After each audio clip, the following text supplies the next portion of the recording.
You're listening to Skeptoid. I'm Brian Dunning from Skeptoid.com. 3 Big Macs a day.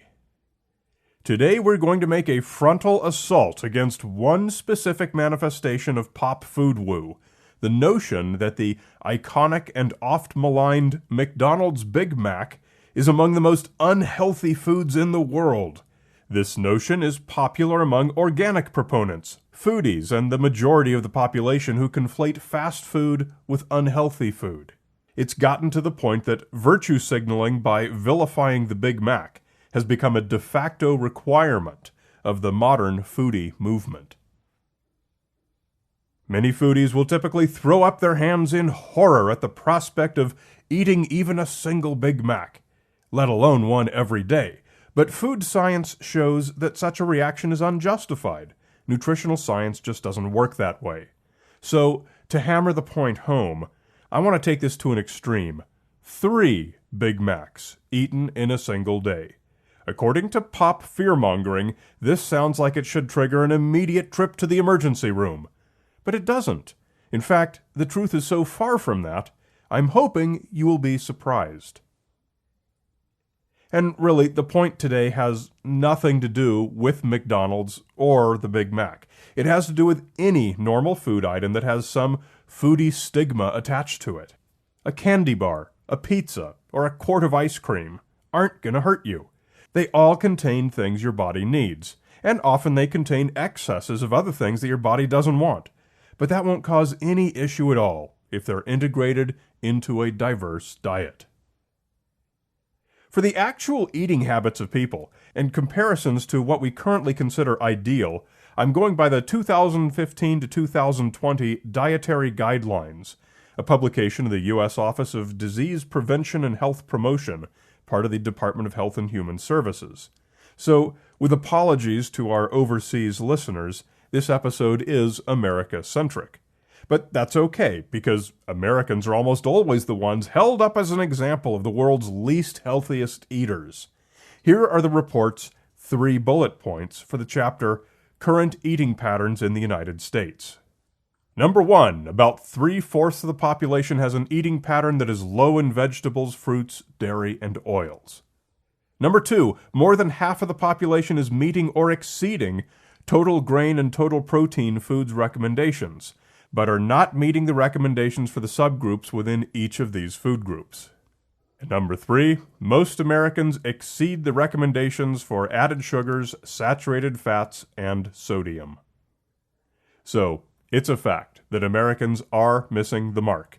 And one place that I see the finger of blame pointed for this problem is fast food, specifically McDonald's, and even more specifically, the world's single best-known food product.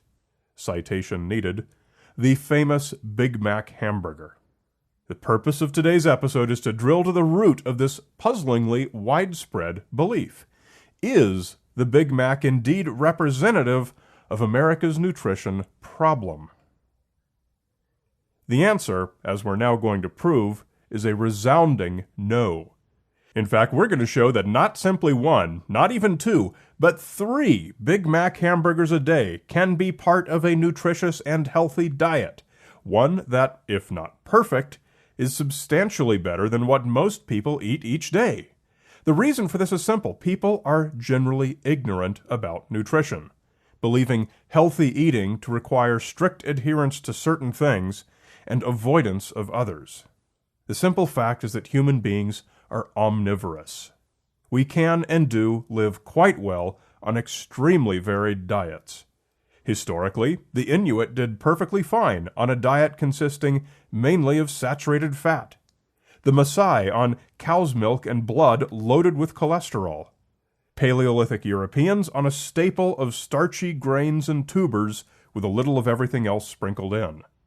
The notion that a Big Mac's full complement of diverse ingredients would be lacking in nutrition is demonstrably wrong, as is the belief that it contains unusually large amounts of things we normally think of as bad.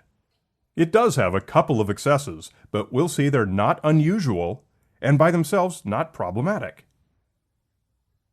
As McDonald's is constantly under pressure from food activist groups, they publish all of their sources in every country on their website. If you want to know where they source their ketchup or their pickles in France, it's right there. The Big Mac consists of the bun, the 100% USDA-inspected beef patty seasoned with salt and pepper. There was never any truth to urban legends that the beef contains fillers or anything else. Shredded lettuce, special sauce, American cheese, pickle slices, and onions. With the exception of the special sauce, these are all sourced from the same food suppliers who sell the same stuff to almost all restaurants. The special sauce is their own custom variation on Thousand Island dressing, made for them by a major food packer that creates ingredients for many restaurants and food manufacturers. The other ingredients are all basically what you'd buy at the supermarket to make a hamburger with these same toppings. Though some people claim McDonald's adds huge amounts of salt and sugar to their ingredients, according to the published lists, which are scrutinized all the time, it's simply not true. In 2012, McDonald's executive chef made a Big Mac, special sauce included, on YouTube, using supermarket-sourced ingredients. Quite honestly, the ingredients have been available in the restaurant or as well now on the internet for many years, so not really a secret. But what we're going to do today is we're going to make a version of the Big Mac with ingredients that are similar that you could buy at your local grocery store. So let's see what 3 of these bad boys will do to our daily diet. We'll look at the nutritional content of a Big Mac, both the good and the bad, and compare it to the daily recommendations. And we're going to triple everything, because even 3 Big Macs can be part of a perfectly healthy daily diet. First, the basics. 3 Big Macs come to 1,610 calories. That's well under the 2,000 calorie recommended goal for an adult. This most basic nutritional metric tells us that if you ate 3 Big Macs every single day and took in no other calories, you'd lose weight. That's the first surprise, and it's a big one for many people. Our meal also scores well on carbs. 3 Big Macs gives you only 45% of the recommended upper limit. And as there are no essential carbohydrates, this is a great thing. Bet you never realized 3 Big Macs could be part of an Atkins-style low-carb diet.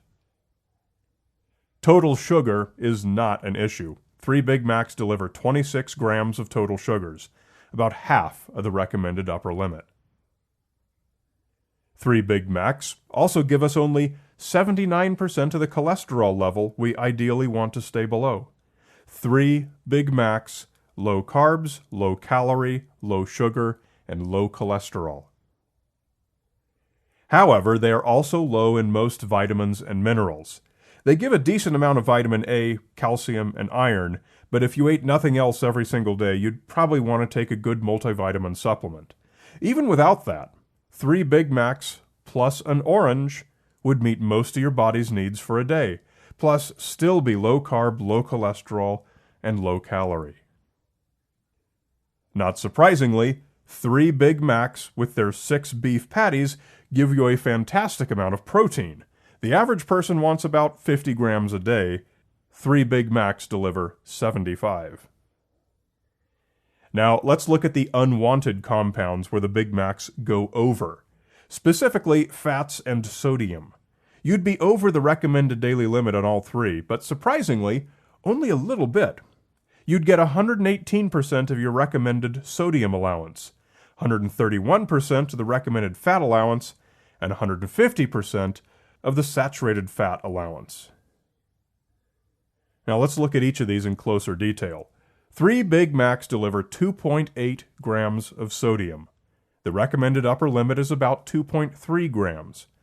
However, the average American goes way over that. Adult men average 4.2 grams. Adult women average about 3.2. So even though 3 Big Macs deliver more sodium than you want, they deliver much less than the average person eats on an average day. The myth that the Big Mac delivers unusually high sodium is busted. Of all the nutrients for which data was available and that I evaluated, only fat including saturated fat, was problematic. This comes from all the beef. It's recommended to keep total fats to no more than 25 to 35% of all your calories, but 48% of the calories in Big Macs come from fats. So our 3 Big Macs would give us more fat than the average person eats on an average day.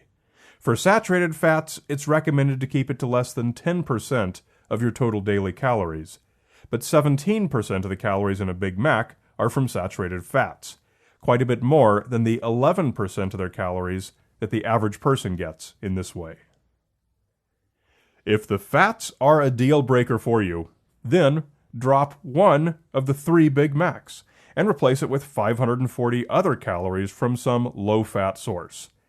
There are lots of ways to build a healthy diet, and without any reservations, Big Macs can be a part of that. You shouldn't misinterpret this episode to mean I'm saying you should eat multiple Big Macs every day, which will no doubt be the default straw man criticism of this episode. The best diets are diverse and include a little bit of many different foods. That's the best way to make sure you get all the nutrient categories well covered. However, it's also true that pretty much everyone in the United States, in fact, nearly everyone in every developed country, gets more than enough of the required nutrients, which, as our Paleolithic ancestors proved, isn't all that hard to do. Our real problem is that most of us eat too much. We don't need mythical superfoods. We simply need less of what we already eat. Focus on variety and eating less overall. Limit your calories from added sugar and saturated fats. Reduce your sodium intake. Beyond that, relax and enjoy food. As we've proven, there really aren't any normal foods that can't fit into a healthy diet, even as many Big Macs as you're likely to want. If one short podcast a week isn't enough for you, or if Big Macs offend you and one podcast a week is far too much, then come and engage with me on social media. Look for Skeptoid on Instagram, Twitter, and yes, even on Facebook. Follow my personal Twitter account at Brian Dunning, but be forewarned that you'll also be inundated with Formula One and volleyball-related tweets as well. Skeptoid on social media, your direct connection to the skeptical eye. You're listening to Skeptoid, a listener-supported program. I'm Brian Dunning from Skeptoid.com.